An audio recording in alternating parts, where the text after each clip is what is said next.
నమస్తే, welcome to Avani news network. ఈ నెల 15వ తేదీన అంటే మొన్ననే పూణే కోర్టులో జరుగుతున్న రాహుల్ గాంధీపై పరువు నష్టం కేసు సంబంధించి జరుగుతున్న విచారణలో సావర్కర్ మునిమనవడు సత్యకి సావర్కర్ను రాహుల్ గాంధీ తరపున లాయర్లు క్రాస్ ఎగ్జామిన్ చేశారు. ఆ క్రాస్ ఎగ్జామిన్లో ఆయన ఏం మాట్లాడాడు, ఆ విషయాలు ఖచ్చితంగా తెలుసుకోవాల్సిన అవసరం ఉన్నది. రాహుల్ గాంధీ మీద పరువు నష్టం దావా ఏంటి, ఇంతకు ముందు కూడా వీడియోలో చెప్పాను నేను. అతను లండన్లో సావర్కర్ గురించి మాట్లాడిన మాటలు తమకు తమ కుటుంబానికి పరువు నష్టం కలిగించాయి కాబట్టి రాహుల్ గాంధీపై చర్య తీసుకోవాలని సత్యకి సావర్కర్ పూణేలోని ప్రజాప్రతినిధుల కోర్టులో కేసు వేశాడు. ఆ కేసు నడుస్తుంది కొంతకాలంగా. దాంట్లో ఈ నెల 15, అంతకు ముందు కూడా క్రాస్ ఎగ్జామిన్ జరిగింది, మార్చిలో జనవరిలో కూడా. ఈ నెల 15, మొన్న 15 కూడా క్రాస్ ఎగ్జామిన్ జరిగింది. అందులో ఏం మాట్లాడాడు అనేది తెలుసుకోవాల్సిన విషయం. దానికి ముందు అసలు సావర్కర్ని ఇంతగా ఎందుకు ప్రచారం చేస్తున్నారు, సావర్కర్ గొప్పతనం గురించి ఎందుకు ప్రచారం చేస్తున్నారు, లేని గొప్పతనం గురించి. భారతదేశ స్వతంత్ర పోరాటంలో ఆర్ఎస్ఎస్కి ఎలాంటి వారసత్వం లేదు, ఎలాంటి పాత్ర లేదు. ఆర్ఎస్ఎస్ స్వతంత్ర పోరాటంలో పాల్గొలేదు. పైగా ఆర్ఎస్ఎస్ వాళ్ళు దాన్ని వ్యతిరేకించారు, దానికి వ్యతిరేకంగా నిలబడ్డారు, బ్రిటిష్ వాళ్ళకు మద్దతు తెలిపారు. ఇది వాస్తవం. సావర్కర్ కూడా ముందు స్వతంత్ర పోరాటంలో పాల్గొని అరెస్ట్ అయిన తర్వాత స్వతంత్ర పోరాటానికి వ్యతిరేకంగా మారి బ్రిటిష్ వాళ్ళకు మద్దతుగా నిలబడ్డాడు. చాలామంది ఆర్ఎస్ఎస్ వాళ్ళు స్వతంత్ర పోరాటానికి వ్యతిరేకంగానే ఉన్నారు. కాబట్టి ఇప్పుడు మళ్ళీ స్వతంత్ర పోరాటం అవసరం వచ్చింది. స్వతంత్ర పోరాటంలో తాము కూడా చాలా గొప్పగా పోరాడాము అని చెప్పుకోవాల్సిన అవసరం, ఈ దేశ ప్రజల ముందు చెప్పుకోవాల్సిన అవసరం వచ్చింది ఆర్ఎస్ఎస్. దానివల్ల సావర్కర్కు లేని గొప్పలు ఆపాదిస్తూ ఆయన ప్రచారం చేసుకోవడం, కాంగ్రెస్ నుంచి కూడా కొంతమందిని అరువు తెచ్చుకోవడం. అంటే ఇప్పుడు సర్దార్ వల్లభాయ్ పటేల్ లాంటి అతను పక్కా కాంగ్రెస్ వాది, కాంగ్రెస్ తరపునే స్వతంత్ర పోరాటంలో ఉన్నాడు, తర్వాత మంత్రి కూడా అయ్యాడు, హోంమంత్రి కూడా.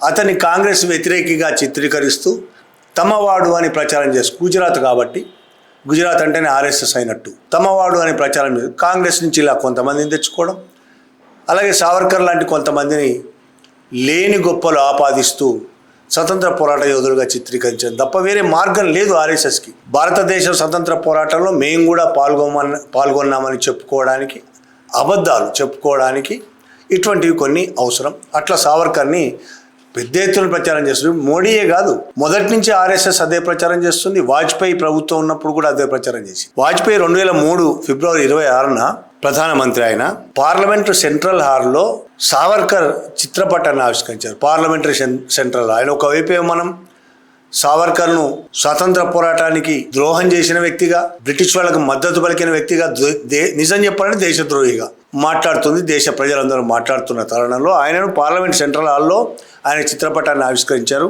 వాజ్పేయి ప్రభుత్వ హయాంలో. 2019లో మహారాష్ట్ర ఎన్నికలప్పుడు సావర్కర్కు భారతరత్న ఇవ్వాలనే డిమాండ్తో ఎన్నికల్లోకి పోయారు. మేనిఫెస్టోలో పెట్టారు, అది ప్రతిపాదించారు, మేము వస్తే ఖచ్చితంగా భారతరత్న ఇస్తామని. మరి తర్వాత ఎందుకు ఇవ్వలేదో తెలియదు. 2023 కోవిడ్ సమయంలో కొత్త పార్లమెంటు భవనాన్ని ప్రారంభించారు. మీకు గుర్తునే ఉంటుంది.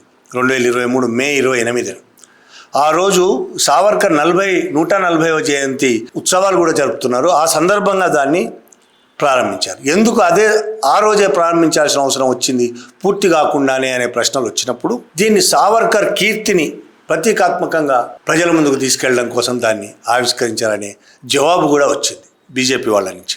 అదే రోజు సెంట్రల్ హాల్లో సావర్కర్ చిత్రపటానికి పుష్పాంజలి ఘటించారట మోడీ, ఇంకొంతమంది. అలాగే 2023 మే 8న మోడీ రోజు ఎప్పుడు మన్ కీ బాత్ ఉంటుంది కదా, ఆయన ప్రజలతో ప్రెస్ ముందు ఎలాగూ మాట్లాడాడు కాబట్టి మన్ కీ బాత్ తన మనసులోని మాట చెప్తుంటాడు కదా. అలాగా 2023 మే 28న ఆయన మన్ కీ బాత్లో సావర్కర్ను ఒక గొప్ప స్వాతంత్ర వీరుడని పొగుడుతూ మాట్లాడాడు. అలాగే వాజ్పేయి గవర్నమెంట్ 2002లో ఇంకో పని చేసింది. పోర్ట్ బ్లేయర్ విమానాశ్రయానికి సావర్కర్ పేరు పెట్టింది, వీర సావర్కర్ అని. వీర సావర్కర్ అంతర్జాతీయ విమానాశ్రయం అని పేరు పెట్టింది. ఇంకా చాలాసార్లు చాలా మాట్లాడారు మోడీ. 2023లో ఈ నేలపైనే సావర్కర్ వంటి ఎందరో వీరుడు దేశం కోసం త్యాగాల శిఖరాలను అధిరోహించారు అని మాట్లాడారు సావర్కర్ గురించి. అమిత్ షా పార్లమెంట్లో 2024లో డిసెంబర్లో వీర్ అనే పదాన్ని, అసలు సావర్కర్కు వీర్ అనాల్సిన అవసరం ఉంది, వీర సావర్కర్ అనాల్సిన అవసరం ఉందని చాలా కాలంగా చర్చ ఉంది. ఆ పదాన్ని ఎవరో ఇచ్చింది కాదు, 140 కోట్ల ప్రజలు ఇచ్చారు, భారత ప్రజలు సావర్కర్కు వీర్ అనే బిరుదు అని అమిత్ షా మాట్లాడారు. 140 కోట్ల ప్రజలు, దాని గురించి కూడా మాట్లాడుకుందాం. ఇక ప్రతి సంవత్సరం ఆయన జయంతి, వర్ధంతులు బీజేపీ వాళ్ళు ప్రభుత్వాలు ఎలా చేస్తాయో మనం చూస్తున్నాం. ఈ నేపథ్యంలో రాహుల్ గాంధీ మీద పెట్టిన కేసును కూడా చూడాల్సి ఉంది. రాహుల్ గాంధీ 2023లో లండన్ వెళ్ళినప్పుడు ఉపన్యాసం ఇస్తూ సావర్కర్ తన పుస్తకంలో ఒక మాట రాశాడు అని చెప్పాడు. अगर आपने पढ़ी हो, उनकी किताब है, उसमें लिखा कि एक दिन उन्होंने और उनके 5-6 मित्रों ने एक मुसलमान व्यक्ति को पीटा और उस दिन उनको बहुत खुशी हुई. ये मेरे लिए सबसे जरूरी डॉक्यूमेंट है. ये देखा आपने? दिख रहा आपको? और इसमें आप देख लीजिए, ये सावरकर जी की चिट्ठी है जिसमें उन्होंने अंग्रेजों को लिखा है. और मैं पूरी चिट्ठी आपको पढ़नी होगी, देख लीजिए, मैंने हाईलाइट भी कर रखी है, मगर मैं सिर्फ आखिरी लाइन पढ़ना चाहता हूं. अंग्रेजी में लिखी है तो मैं अंग्रेजी में बोल देता हूं. I beg to remain sir your most obedient servant V D. Savarkar. Hindi में ट्रांसलेशन कर देता हूं. सर, मैं आपका नौकर रहना चाहता हूं. ये मैंने नहीं लिखा, ये सावरकर जी ने लिखा है. तो इसको आप पढ़ लीजिए, देख लीजिए. अगर फडणवीस जी देखना चाहते हैं इसको, वो भी देख लें. तो मैं तो इसमें बहुत क्लियर हूं, सावरकर जी ने अंग्रेजों की मदद की थी. తన ఫ్రెండ్స్ ఉండగా ఒక ముస్లిం వ్యక్తి వచ్చాడు. అతన్ని తన ఫ్రెండ్స్ కొట్టారు. కొడితే చాలా ఆనందం వేసింది నాకు, ఆ ముస్లిం వ్యక్తిని కొట్టడం చాలా ఆనందం వేసింది నాకు అని మాట్లాడాడు. దాని మీద సావర్కర్ కోర్టుకు వెళ్ళాడు. ఇక చాలా విషయాలు ఉన్నాయి. రాహుల్ గాంధీ చాలాసార్లు మాట్లాడిన ఆయన క్షమాపణ లెటర్లు రాశాడని, బ్రిటిష్ వాళ్ళకు తొత్తుగా పనిచేశాడని, వీటి మీద చర్చ జరుగుతుంది. ఆయన మా కుటుంబాన్ని, మా సావర్కర్ వంశాన్ని అవమానించాడని చెప్పేసి పరువు నష్టం దావా పూణే కోర్టులో వేశాడు. ఎవరు? ముని మనవడు సత్యకి సావర్కర్. ఆ విచారణ సాగుతోంది 2023 నుంచి. 23 తర్వాత 23లో లండన్లో ఆయన రాహుల్ గాంధీ మాట్లాడిన దాని మీద వేసిన కేసుకు సంబంధించి ఇప్పటికీ ఇంకా విచారణ సాగుతోంది, తీర్పు రాలేదు. జనవరిలో ఒకసారి, మార్చిలో ఒకసారి కూడా క్రాస్ ఎగ్జామిన్ జరిగింది. మొన్న 15వ తారీఖు జరిగిన క్రాస్ ఎగ్జామినేషన్లో ఏం జరిగిందో ఒకసారి చూద్దాం. రాహుల్ గాంధీ వైపు వాదిస్తున్న న్యాయవాది మిలింద్ పవార్ క్రాస్ ఎగ్జామిన్ చేశాడు సత్యకి సావర్కర్. న్యాయమూర్తి అమోల్ షిండే ఆయన ముందు క్రాస్ ఎగ్జామిన్ చేశాడు.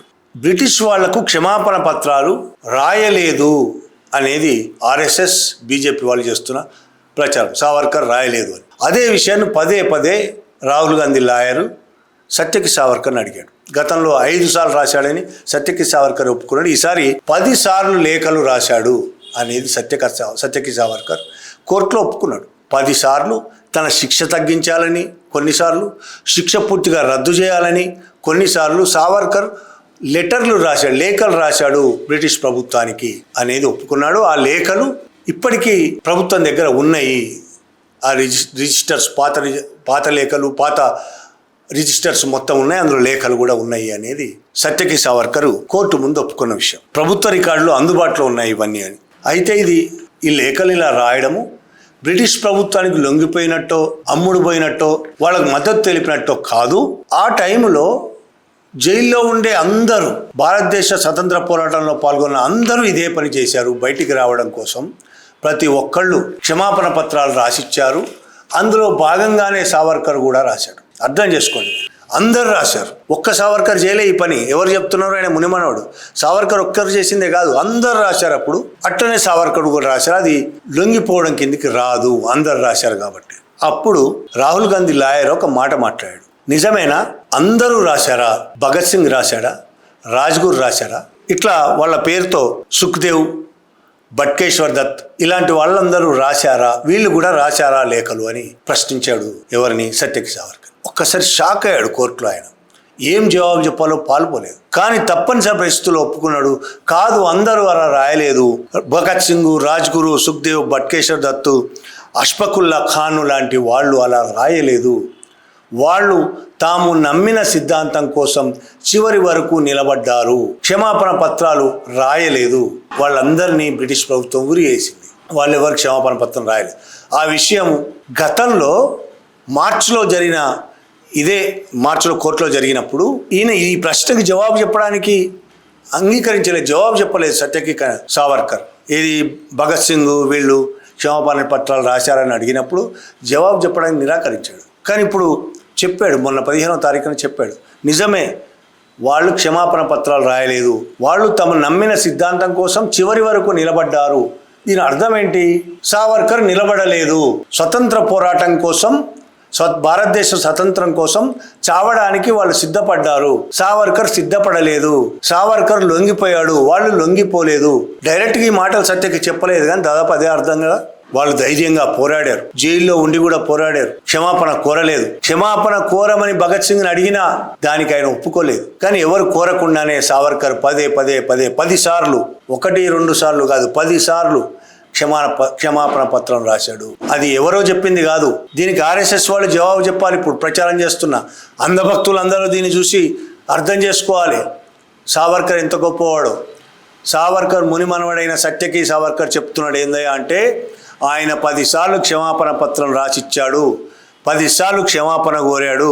ఇంకొక వైపు భగత్ సింగ్, రాజ్గురు, సుఖ్దేవ్, బట్కేశ్వర్ దత్, అష్ఫకుల్లా ఖాన్ లాంటి వాళ్ళు ధైర్యంగా తాము నమ్మిన దానికోసం నిలబడ్డారు, చనిపోయారు అని ఎవరు చెప్తున్నారు? సావర్కర్ ముని మనవడే చెప్తున్నారు. ఇక ఇదే సందర్భంలో మళ్ళీ ఇంకొక ప్రశ్న అడిగారు. 10 సార్లు క్షమాభిక్ష పత్రాలు రాసిచ్చిన, లెటర్లు రాసిన సావర్కర్కు వీర అనే బిరుదు ఇవ్వడం సరైనదేనా?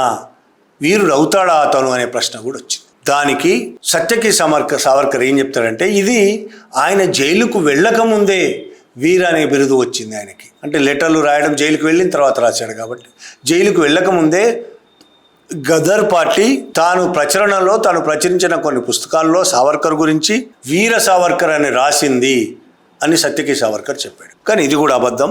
గదర్ పార్టీ రాసిందో లేదో కానీ దానికి ముందే 1923లో గణేష్ వైశంపాయన్ రాసిన ఒక కవితలో స్వతంత్ర వీర సావర్కర్ అనే ఒక కవితలో ఒక సంబోధన ఉంది. దాన్ని బట్టి అప్పుడే ఆ వీర అనే వచ్చింది. అయితే వీర సావర్కర్ను వీరుడిగా ప్రచారం చేయడానికి ఒక పుస్తకం వచ్చింది, లైఫ్ ఆఫ్ బారిస్టర్ సావర్కర్ అనే 1926లో వెలువడింది. ఆ పుస్తకం తర్వాతనే ఆయన వీర సావర్కర్ అనే పేరు చాలా ప్రచారంలోకి వచ్చింది. అయితే వీరు అంతకు ముందు ఎవరైనా పెట్టొచ్చు, ఆయన వీరుడని నిజంగానే అనుకొని భ్రమపడి వీర బిరుదు ఇవ్వచ్చు. కానీ జైలుకు వెళ్ళిన తర్వాత భయపడిపోయి పిరికితనంతో అన్నిసార్లు క్షమాభిక్ష పిటిషన్లు బ్రిటిష్ వాళ్ళకు పెట్టి బయటకు వచ్చిన తర్వాత బ్రిటిష్ వాళ్ళ కోసమే పనిచేసి స్వతంత్ర పోరాటాన్ని వ్యతిరేకించి ద్విజాతి సిద్ధాంతాన్ని ప్రచారం చేసి ఇంత దుర్మార్గాలు చేసిన, దేశానికి ఇంత ద్రోహం చేసిన వ్యక్తిని వీరుడు అనొచ్చా? ఇంకొకటి, అమిత్ షా ఏమన్నాడు పార్లమెంట్లో, వీర సావర్కర్ ఎవరో ఇస్తే వచ్చింది కాదు, వీరుడు అని బిరుదు 140 కోట్ల ప్రజలు ఇచ్చారు. సత్యకి చెప్తున్నాడు 140 కోట్ల ప్రజలు ఇవ్వలేదని. ఎవరు? గదర్ ఆర్గనైజేషన్కి సంబంధించిన వాళ్ళు రాసి ఇచ్చారు అని చెప్తున్నాడు. ఆ రోజుల్లో 140 కోట్ల మంది కూడా లేరు, అది వేరే విషయం. అమిత్ షా ఈ విధంగా రెచ్చగొట్టడానికి ప్రజల్ని ఈ విధంగా మాట్లాడతాడనే విషయం మనకు తెలుసు. ఈ సత్యకి సావర్కర్ ఈసారి చెప్పిన విషయాలు, ఒకటి, బ్రిటిష్ వాళ్లకు సావర్కర్ 10 లేఖలు రాశాడు, తనను క్షమించి వదిలేయాలని, శిక్ష తగ్గించాలని 10 లేఖలు రాశాడని ఆయన మునిమనవాడు చెప్పాడు. అలాగే భగత్ సింగ్, రాజ్గురు, సుఖ్దేవ్, బట్కేశ్వర్ దత్, అష్ఫకుల్లా ఖాన్ వీళ్ళ లాంటి వాళ్ళు చాలా మంది సావర్కర్ లాగా లొంగిపోకుండా ధైర్యంగా తాము నమ్మిన సిద్ధాంతం కోసం నిలబడి ప్రాణాలు అర్పించారు. ఈ 2 విషయాలు సత్యకి సావర్కర్ స్పష్టంగా కోర్టులో చెప్పాడు. ఇప్పుడు దీన్ని బట్టి ఈ అంధభక్తులు, ఈ ఆర్ఎస్ఎస్ సంఘీయులు దీని గురించి ఏమంటారో ముందు మనం తెలుసుకోవాల్సిన అవసరం ఉన్నది. ఇక సావర్కర్ గురించి మార్చిలో, జనవరిలో జరిగిన క్రాస్ ఎగ్జామినేషన్లో కూడా సత్యకి సావర్కర్ మునిమన్వాడు సత్యకి సావర్కర్ చెప్పిన మాటల గురించి కూడా మనం ఒకసారి తెలుసుకోవాలి. ఆవు విషయంలో ఇవాళ భారతదేశ వ్యాప్తంగా ఆవును రాజకీయ జంతువుగా చేసి, జంతువు అంటే కూడా కోపం వస్తుందేమో వాళ్ళ తల్లి, రాజకీయ జంతువుగా చేసి ఎన్ని రాజకీయాలు ఆడుతున్నారో మనం చూస్తున్నాం. ఆవు తల్లి లాంటిదని, తమ తల్లిని ఎవరు చంపినా ఒప్పుకోమని, ఇట్లా రకరకాలుగా పనికి మాలిన ఆర్గ్యుమెంట్స్ చాలా చేస్తుంటాడు. సావర్కర్ ఆ విషయంలో ఏమన్నాడు అనేది మునిమన్వాడు సత్యకి సావర్కర్ కోర్టులో చెప్పాడు. ఆవు మాత కాదు, ఆవు తల్లి కాదు, అది సాధారణ జంతువు అని స్పష్టంగా చెప్పాడు సావర్కర్. అది ప్రజలకు ఉపయోగపడే జంతువు అని సావర్కర్ స్పష్టంగా చెప్పాడని, రాశాడని కూడా సత్యకి సావర్కర్ కోర్టులో చెప్పాడు, కోర్టు సాక్షిగా. మరి దాని మీద భక్తులు ఏమంటారో, అంధభక్తులు ఏమంటారో తెలియదు. అన్ని జంతువులాగే ఆవు కూడా ఒక జంతువు, బర్రె గేదె కొందరు బర్రె అంటారు, గేదె అంటారు. అది పాలిచ్చినట్టే ఆవు పాలిస్తుంది. అది ఎంతో ఉపయోగపడుతుందో ఆవు కూడా అంతే ఉపయోగపడుతుంది. అంతకు మించి ఏమీ లేదు. ఆవులు అంతకంటే గొప్ప లక్షణాలు ఏం లేవు. కొంతమంది ఆవును కూడా తింటారు.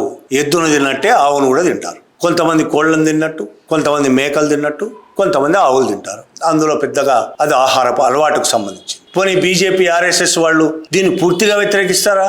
సగం వ్యతిరేకించి సగం సపోర్ట్ చేస్తారు. అస్సాంలో సపోర్ట్, ఈశాన్య రాష్ట్రాల్లో సపోర్ట్ చేస్తారు, కేరళలో సపోర్ట్ చేస్తారు, మిగతా రాష్ట్రాల్లో వ్యతిరేకిస్తారు. బెంగాల్లో ఆవు 14 ఏళ్ళు వచ్చిన తర్వాత చంపేయచ్చు, 14 ఏళ్ళు దాటితే చంపేయచ్చు. ఇట్లా రకరకాల సిద్ధాంతాలు వెళ్ళాయి. వైరుధ్యాలు, ఎన్ని వైరుధ్యాలు అంటే ఇందులో అంటే వాళ్ళకి దేని మీద స్పష్టమైన అవగాహన లేదు.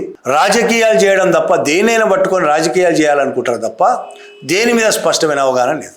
వాళ్ళ నాయకుడే కదా సావర్కర్. ఆయన ఆవు గురించి మాట చెప్పాడు. ఆవు మాత కాదు. ఆవును సావర్కర్ ఎప్పుడూ దేవుడిగా భావించలేదు. దాన్ని కేవలం మనుషులకు ఉపయోగపడే ఒక జంతువుగానే భావించాడని సత్యకి సావర్కర్ స్పష్టంగా కోర్టులో చెప్పాడు. అప్పటి క్రాస్ ఎగ్జామినేషన్లో ఆయన చెప్పిన మాటలు ఇప్పుడు చెప్తున్న మాటలు. దీన్ని బట్టి మనకు అర్థమవుతుంది ఏంటంటే, పరువు నష్టం వేయడమైతే వేసాడు సత్యకి సావర్కర్, కానీ ఆయన వేసిన పరువు నష్టం దావాలోనే ఆయననే సావర్కర్ను బట్టబయలు చేస్తున్నాడు. ఏ నిజాలు ఉన్నాయో అవన్నీ మునిమనవడే ప్రపంచానికి చూపిస్తున్నాడు. ఆర్ఎస్ఎస్ వాళ్ళ వాదనలు ఎంత బలహీనమైనయో, ఎంత అబద్ధాలతో కూడుకున్నాయో సావర్కర్ మునిమనవడే స్పష్టంగా చెప్తున్నాడు. ఆయనకు తెలిసి చెప్తున్నాడా, తెలియక చెప్తున్నాడా, కావాలని చెప్తున్నాడా అనేది చర్చ కాదు. నిజాలు చెప్తున్నాడా లేదా? ఆ రికార్డ్స్ అన్ని ప్రభుత్వం దగ్గర ఉన్నాయని కూడా చెప్తున్నాడు. ఆ రికార్డ్స్ ఆధారంగానే నేను మాట్లాడుతున్నా అని చెప్తున్నాడు. ఆయన 10 సార్లు బ్రిటిష్ వాళ్లకు క్షమాపణ చెప్పింది నిజం. ఆయనతో పాటు అదే కాలంలో పనిచేసిన చాలా మంది చావును ఎదిరించి స్వాతంత్రం కోసం పోరాడారు. క్షమాపణ కోరడానికి కూడా వాళ్ళు ఒప్పుకోలేదు, కనీసం ఒప్పుకోలేదు. బయటికి పోతామని, విడుదల చేస్తామని చెప్పిన ప్రాణాలు ఇచ్చారు వాళ్ళు అనేది ఆయన ఒప్పుకున్నాడు. అట్లనే వీళ్ళు ప్రచారం చేస్తున్న ఆవు ఒక మామూలు జంతువే అనేది ఆయన చెప్పాడు. ఇట్లా చాలా విషయాలు. అలాగే ద్విజాతి సిద్ధాంతం గురించి, మహాత్మా గాంధీ వల్లనే దేశం 2 ముక్కలైంది అని ప్రచారం చేస్తారు కదా ఆర్ఎస్ఎస్.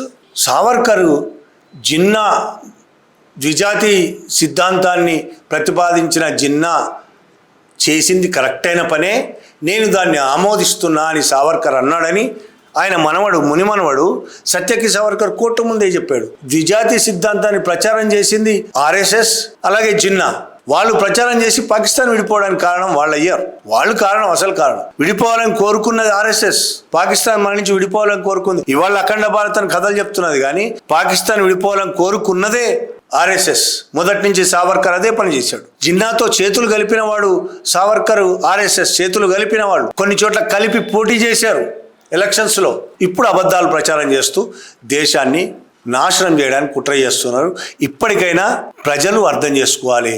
యూత్, ముఖ్యంగా జంజీలు ఈ చరిత్రను చదవండి, చరిత్రను అర్థం చేసుకోండి. అబద్ధాలతో చరిత్రను రాయడానికి బీజేపీ, ఆర్ఎస్ఎస్ ప్రయత్నిస్తున్నది.